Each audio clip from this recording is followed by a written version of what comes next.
Hello students, myself Dr. Jayanta and welcome to my YouTube channel. Now we are going to discuss on class 9 political science first chapter, that is what is democracy and why democracy. So the chapter itself is sufficient to explain what we are going to analyze. See, first thing is, what is democracy?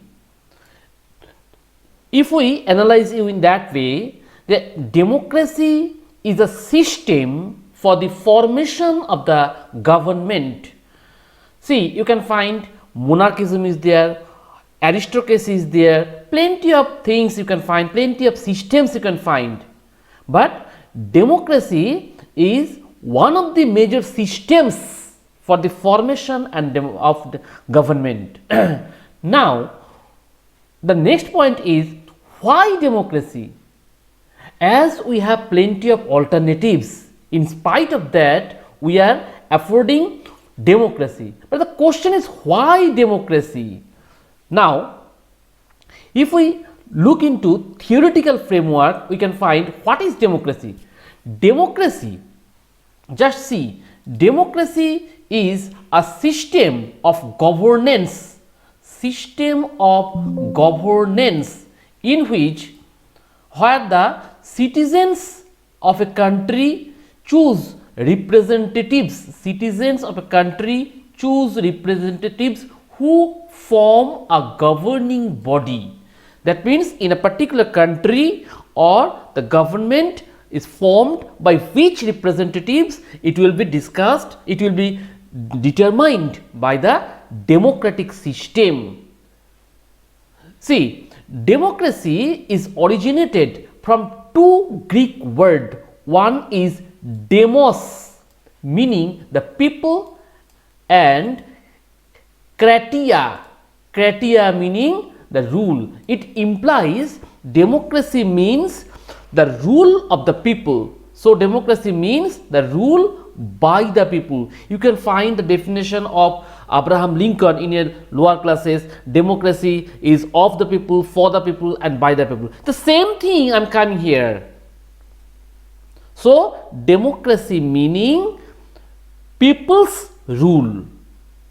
Now, democracy is the most prevalent form of government in the world today, and it is expanding to more countries. If you consider the case, before World War II, only few countries followed this democracy. But after World War II, a major shift appeared, that is, plenty of countries have adopted democracy for their governing system. But why it is so? Definitely there are some good things. See, if we look into the features of democracy, you can find democracy is a form of government in which the rulers are elected by the people. See, elected by the people. Next thing is, democracy must be based on a free and fair election, where those currently in power have a fair chance to lose the election. As because when a government is running for 5 years or more, definitely they will make some faults. But in spite of that, if the existing or sitting government becomes a winner, definitely you must have to consider that they have done a good job, else the people will reject them. So democracy must be based on free and fair election, where the countries they will choose who will have the power, and the people, those who are in power, they have a fair chance to lose the election. Third thing is, in a democracy, each adult citizen must have one vote, and each vote must have one value. That means whatever your caste, your status, your financial condition, your political stand, etc., whatever it may be, all the adult citizens must have one vote, and each vote carries the same value. There shall be no discrimination at all. Next thing is, a democratic government rules within the limits set by the constitutional law and citizens' right. They set some limits. The democratic government must have to rule within a limitation. Jurisdiction must be there, limitations must be there. They are not beyond the rule. They have to be within the rule. Otherwise, they may become autocrat like Hitler, Mussolini, like these. So, whenever we are talking about democratic government, they must have to be within their limits. And this limit is framed by a constitutional law and citizens' right. Clear? So, what is democracy? What are the features of democracy? Then we are shifting to plenty of features we have not discussed. The first thing is democracy is based on equality. All the citizens are equal. There shall be no discrimination based on caste, based on religion, sex, creed, etc., etc. Next thing is individual freedom. Individual freedom. Every citizen are free and they have the freedom to do whatever they desire. The third thing is free and fair election. Free and fair election. Every election must be based on free and fair manner. Third thing is political participation. Political participation means in a democracy, each and every political parties, they have the right to participate in the election, to contest the election, so that they can form the government. Next thing is majority rule. What is majority rule? That means in election, those who will be get the majority power, they will be given the power to rule over the people. So, in every democratic country, these things you can find. Next thing is popular representation. What is popular representation? That means whenever election is going on, those who will be power, they must have to be supported by majority of the people. That means popular representation. Those who are popular from a particular society, they will have the chance to elect. Next thing is limited government. That means whenever you are in power, you must have to be within the limit. As I told you just few minutes back, they have to be confined within the limits set by the constitutional law and citizens' right. So, they must have to be maintain limited government. Next thing is peaceful change of government. Peaceful change. If you look into, I am just talking about a story. If you look into our neighboring country Pakistan, there you can find there is no peaceful change of government. Once the president dies, some accident or anything else, the military head, he will capture the power and no election takes place. But in case of India, as a democratic country, not only India, plenty of modern democratic countries, they try to follow peaceful change of government. That means election provides the mandate of a particular political party or a group of parties, and the earlier those who are sitting in government, they have to hand it over the power to the next political party, those who are supposed to go into the parliament. So, peaceful change of government you can find in democracy, which cannot be found in any type of formation of the government. Next thing is free press. Today both the electronic and print media are very much active and considered to be one of the major pillar of democracy. So in democratic setup, press is totally free. They can get access to everywhere. They can get a report and broadcast to the public through electronic and print media. So democracy is also a system where press remains free.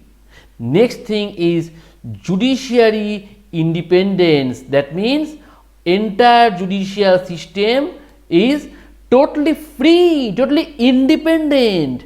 Neither you can say legislature nor executive can interfere in the activities of the judiciary. That means everywhere, whatever judiciary desires the best, they can provide the judgment. No political leader, even prime minister or president, they can't say anything to the judges of the Supreme Court. That means they are totally free. So all these features have highlighted democracy in such a way, that's why the majority of the countries of the world, they have adopted democracy. Now you can find there are many instances of denial of equal right to vote. Denial of equal right to vote. What is this? That means democracy is there, but democracy does not provide equal right to vote. If you consider the case of Saudi Arabia, there you can find the women do not have the right to vote. The women do not have right to vote. Only male can cast their vote. Women, they are not allowed. Is it democracy?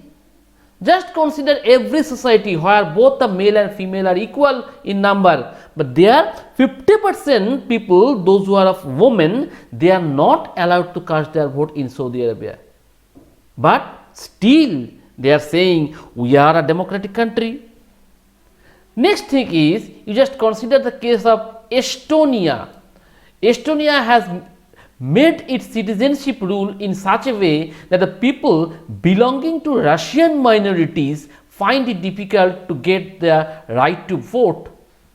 See, Russian minority, they find difficulties to get the right to vote. That means those who are Russian people, they are minority in number, as because in Estonia the local people are majority. So other than these, the Russian people, those who are limited in number, they are not find due space to cast their vote. Next thing, another country, consider the case of Fiji. The electoral system is such that the vote of an indigenous Fiji has more value than that of Indian Fijian. What is this?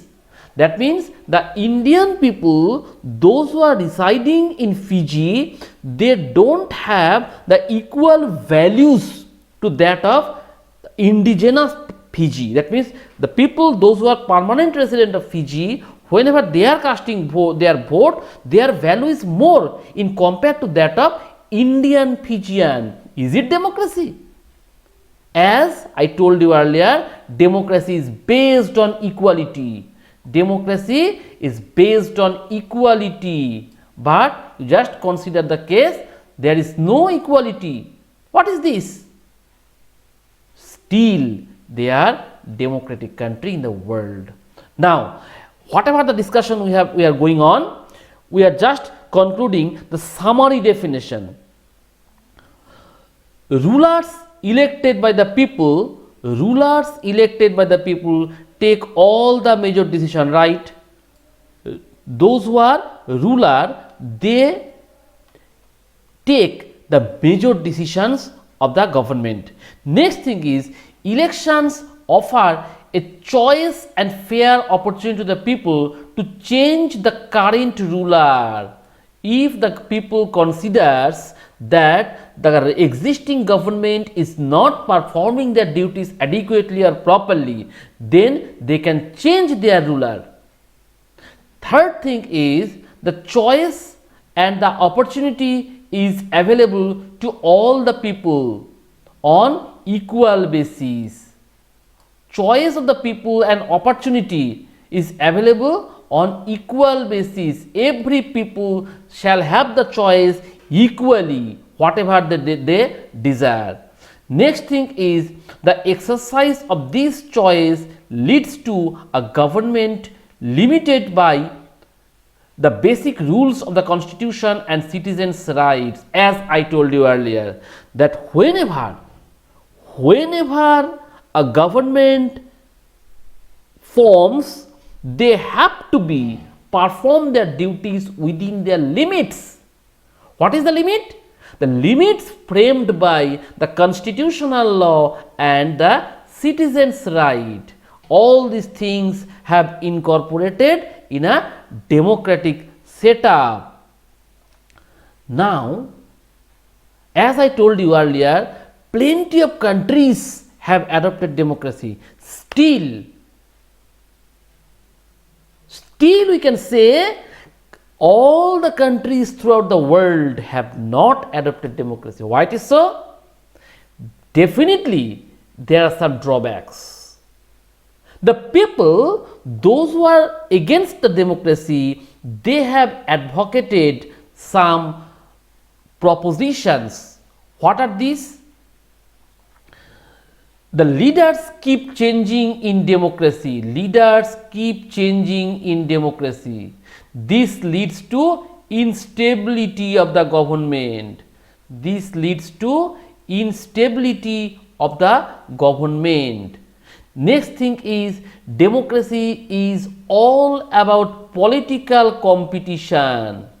Political competition and power play. There is no scope of morality. There is no scope of morality. It is a game of political competition and power play. Next thing is so many people have to be consulted. Plenty of people are there. If you consider the case of Indian Parliament, in Lok Sabha 545 people are there, and whenever one decision is going to be take place, definitely you have to consult with 545 people. Can you imagine how much time they are supposed to take for taking any decision? So delay is inevitable. Next thing is elected leaders do not know the best interest of the people. Say a popular leader, so what will happen? It leads to bad decision. What will happen? A person from northeast or say Arunachal Pradesh or like this, he or she is not a literate person properly, and he has given the charge of cabinet minister. Then how can he or she take the good decision? I just want to tell you a story. At one time, Mr. Lalu Prasad Yadav, he was the railway minister, and he considered that okay, there are 3 and 3 berths, and in this side 2 berths are there. So you just consider these 2 berths, side upper and side lower, you have to place another berth so that more people can go together and the rail company can get more earning. As the minister ordered, definitely they have started the work, and once the train introduced the third layer, third bed, rather to say sleeper, in the side, in between side upper and side lower, side middle introduced, and the people simply rejected all these things. Again the Indian Railway has to shift those compartments, and again they need to brought about the earlier condition. So this is the instance of bad decision. So elected leader, definitely they are not a competent one. Just consider, today one person is a rail minister, and after 7 days he has become the finance minister, and after 1 month he has become the education minister. What is this? Does it mean that everyone, each and every one is, each and every ministry is totally controlled by him? How competent this person? How is it possible? No. Simply no. One person can't do anything. He has to depend upon IAS officials. Next thing, democracy leads to corruption. Why? As it is based on electoral competition. So, once they are facing electoral competition, definitely they will have to corrupt, because before election they made plenty of promises, and in order to fulfill some sort of promises they have to be corrupted. Next thing is, ordinary people do not know what is good for them. They should not decide anything. Ordinary people, that means if you consider literate people, highly educated people and illiterate people, what type of decision an illiterate people can take? If we just provide 2 chairs, a highly educated person, another is illiterate person, so what type of decision you can expect from an illiterate person? In other words, if you provide the power to the literate and highly educated person, definitely he will take plenty of decisions easily. That's why ordinary people cannot take decision properly. Now, as I told you earlier, throughout the world, major countries have adopted democracy. Why? Definitely they are finding plenty of supporting evidences which compelled them to accept democracy. What are their opinion? They considered that democracy is a better government. Democracy is a better government. Why? Because it is more accountable. It is more accountable to the accountable form of government. Now, what is accountable? Accountability means whenever we are forming a government, definitely they have to abide by the laws, rules and regulations, and they need to fulfill the aspirations of the people of the society in general, else they will be punished. How to punish? Very simple. In the next election, the people will not support him or her. As a result, he can't go in the next government. This is the punishment. So, whenever we are talking about the democratic government, the government must be accountable form of government. That means they are bound to perform the duties whatever they are supposed to discharge, else they will be punished. Democracy next.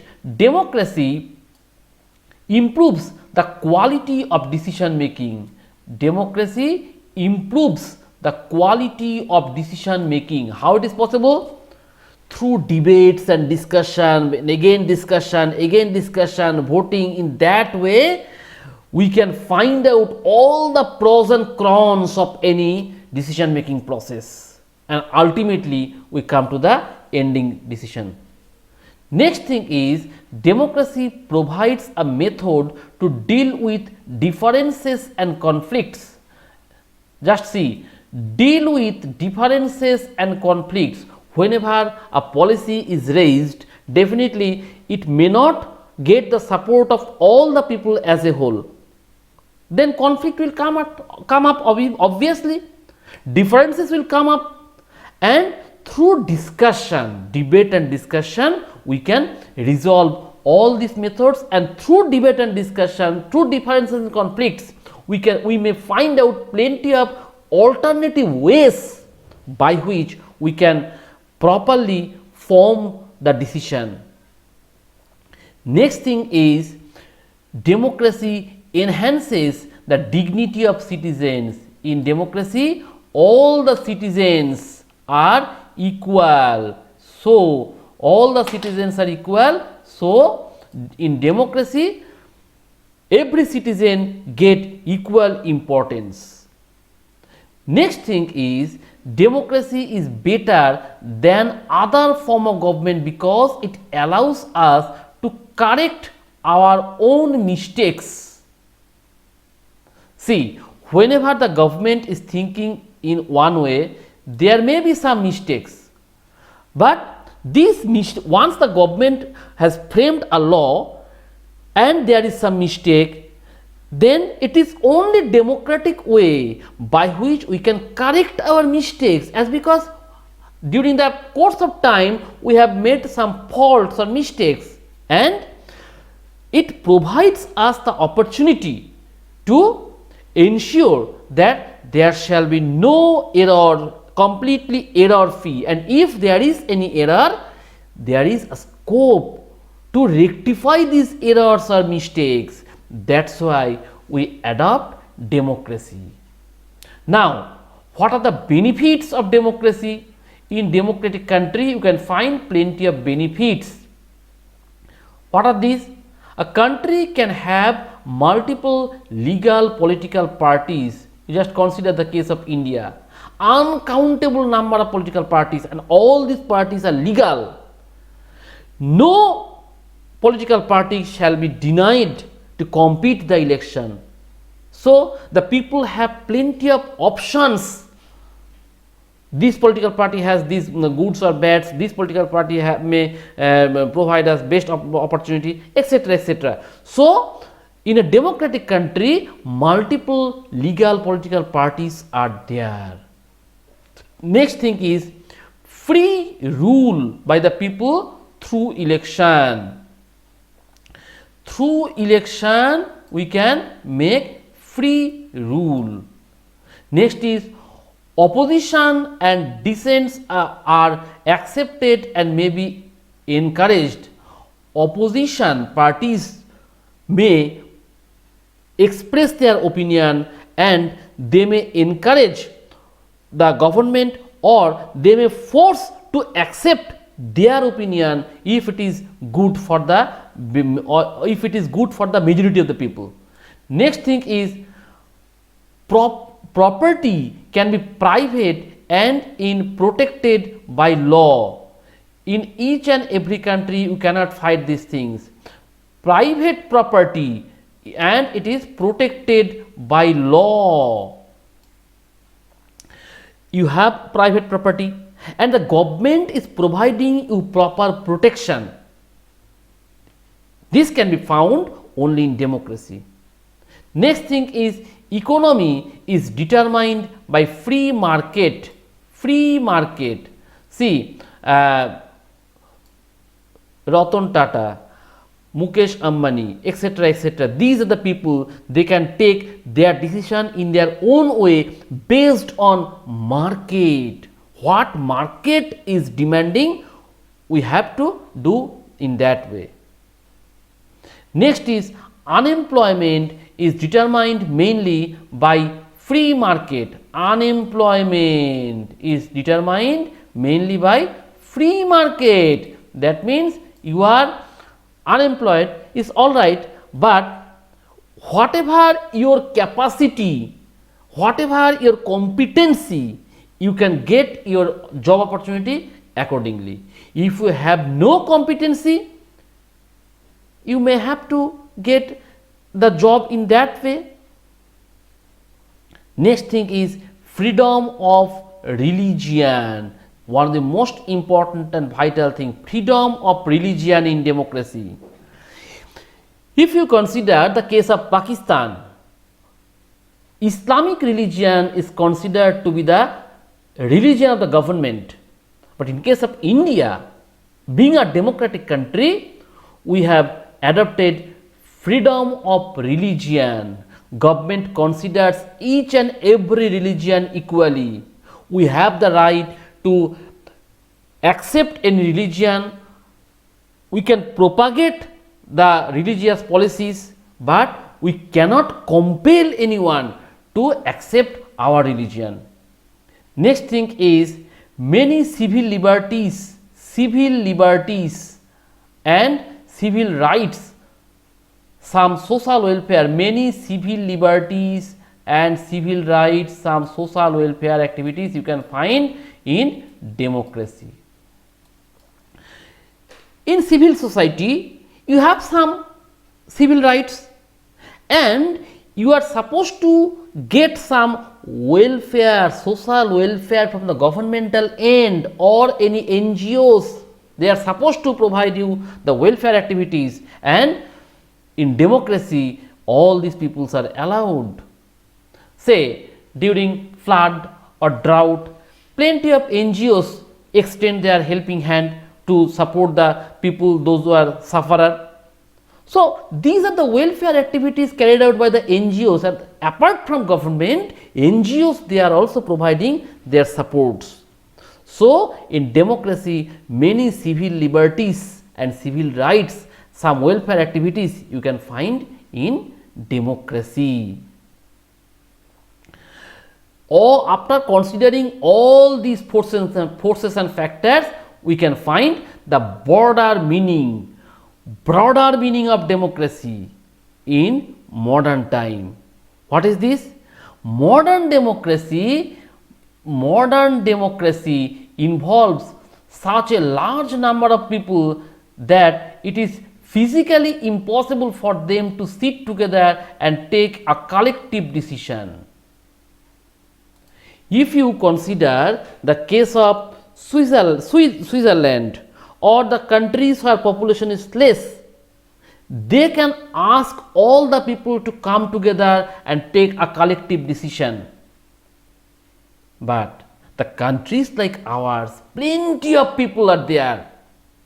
If you call a single call to a few people, you can find plenty of gatherings are there, and no decision can take place in a huge gathering.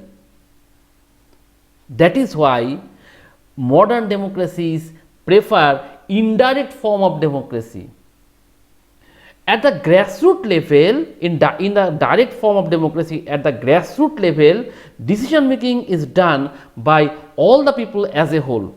But in case of the countries like India, where the population is very large, in each and every stage we have to follow indirect form of democracy.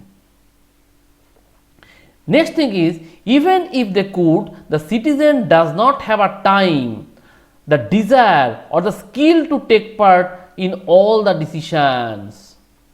If the government arranges, majority of the people do not have the time, the desire or the skill to take part in the decision making.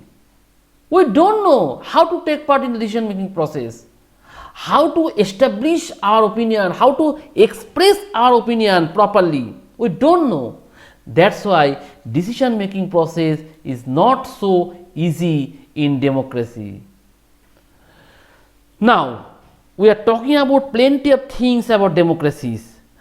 Now, we are focusing the difference or distinguish between a democratic and non-democratic setup. Just see, respects of human being in democracy, respects of human being in democratic government. But there is no respect of human being in non-democratic government. You just consider the case of in the time of Hitler, Mussolini. During that time, there was no respect to any human being. Whatever the orders provided by the government, all the people are bound to comply these things. Next thing, in democracy, decisions are made by the majority. I am talking about majority, mind it. What is majority? I am giving you a story. Say, in an election, 100 people are there for casting their vote and 5 candidates are there. Then you can find person A secures 24 votes, person B secures 16 votes, person C secures 21 votes, like this. Finally, at the end of the day, we find person A who secures 24 votes, he is declared being the winner, as because he has secured the majority vote. You just consider, in other words, 76% people just against that very person, person A. In spite of that, majority vote has secured by A, and accordingly he has declared the winner. This is democracy. Next thing, in non-democratic setup, you can find decisions are made by minority or one person. Only few persons or one person are supposed to take the decision. Third thing is, there is a political competition. Political competition, mind it, in democracy like India, uncountable number of political parties are there and they have to compete for forming the government. But in case of non-democratic setup, there is no political competition. Just see our neighboring country China. Only one party, Communist Party, is there. No other political parties are allowed to compete the election. Next thing is, the citizens, number 4, the citizens delegate their power, to their representatives willingly. The citizens delegate their power to their representatives willingly. See, whenever we have chosen a representative, we are willingly giving him or her the power. You just go and take a good decision on behalf of ours. But in case of non-democratic government, the citizens' power is grabbed by the minority forcefully. Only few people, they have grabbed the power forcefully. No other people shall be allowed to express your opinion. Whatever we are saying, that is final in non-democracy. Next thing, the state is accountable to the citizen. Just few minutes back I told you what is accountability. That means whenever a person is entrusted by a duty, he is bound to perform the same. But in case of non-democratic government, rulers are in power for their personal interest. Rulers are in power for their personal interest. They don't have any bother about the interest of the society. Next thing, rulers remain in power for a specific period of time. For a specific period, say in the case of India, just 5 years. After 5 years, they have to face the election.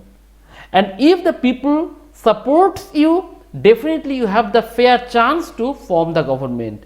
But in case of non-democratic government, rulers remain in power for a long time, even for life. They are not supposed to change. This is the non-democratic government. So, after comparing democratic and non-democratic form of government, you can just simply realize who are good or bad. And that is why I told you earlier, after World War II, people realized that democratic government is considered to be the best government. Can you realize all these things properly? That is why I am just talking about the majority of the people supported the democratic form of government instead of non-democratic. Plenty of ways are there, plenty of forms of government are there, but the people preferred to get democratic setup. This is the basic concepts of this chapter. What is democracy? What are the origin of the word of democracy? Demos and kratia, people's rule. Then what are the arguments raised in favor of democracy and in against democracy? Then we focused what are the features of democracy, why majority of the countries of the world have adopted democracy, and after explaining all these things we have find out what are the broader meaning of democracy in modern time. After that, as we expressed plenty of things about democracy, we just make a comparison between democratic and non-democratic government. This is the basic things of this chapter, and I think it is totally clear for you. And one thing I must say, if you consider this chapter is suitable for you, just tell your friends to go through this chapter properly, and plenty of good lessons you can find from this channel, and just try to make a like and subscribe it and share it among your friends. I hope you have understand all these things, and in the next class we are supposed to meet shortly. Thank you.